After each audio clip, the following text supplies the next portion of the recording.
यो E99 ड्रोनको कसरी मोबाइलमा कनेक्ट गर्ने, कसरी हेर्ने, यसको क्यामेराहरू कसरी युज गर्ने भनेर म आज तपाईँहरूलाई देखाउँछु। मजाले हेर्नु होला। यसमा चाहिँ तपाईँको म्यानुअल आउँछ, जुनमा चाहिँ एउटा चाइनिजमा एउटा चाहिँ इङ्ग्लिसमा आएको हुन्छ। यो चाहिँ नाम चाहिँ तपाईँको क्युआरहरू स्क्यान गर्नुभयो भने यसको ठ्याक्कै एप आउँछ।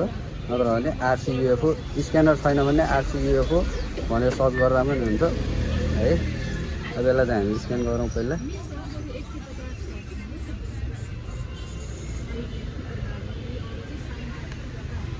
अब यसरी स्क्यान गरेपछि यहाँनिर ल अब यो लिङ्क ओपन हुन्छ। यसलाई लिङ्क ओपन गर्नुहोस्।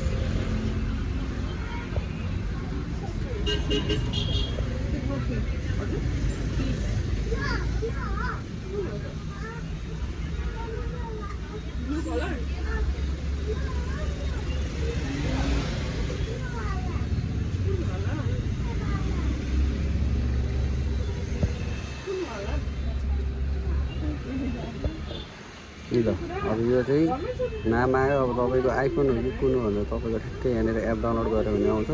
यहाँनिर एड आएपछि यहाँनिर क्लोज गर्नु।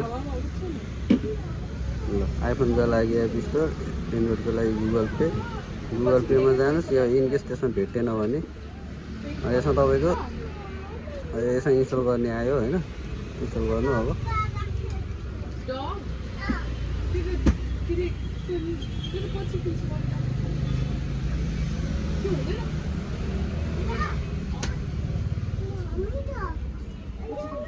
ल अब एप डाउनलोड भएपछि अब यसलाई चाहिँ अन गर्ने। ल यति अन भइसकेपछि चाहिँ यसको वाइफाई चाहिँ तपाईँको मोबाइलमा देखिन्छ है त। यो वाइफाईमा जानुहोस्।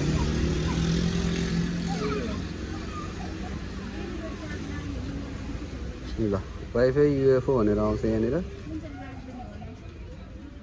ल यसलाई कनेक्ट गरेपछि एकचोटि ब्याक गर्नुहोस्। त्यसपछि तपाईँ एपमा जानुहोस्। ल अब यो चाहिँ स्टार्ट गरेपछि तपाईँको ठ्याक्क ल यति मजाले क्लियर देखिएको छ हेर्नुहोस्। अब यसमा तपाईँको डबल क्यामेरा हुन्छ। डबल क्यामेरा स्विच गर्नलाई चाहिँ तपाईँको यहाँनिर क्यामेरा स्विचिङ भनेर छ। यसलाई स्विच गर्नुभयो भने तलपट्टिको क्यामेरा आउँछ है त। तलपट्टिको क्यामेरा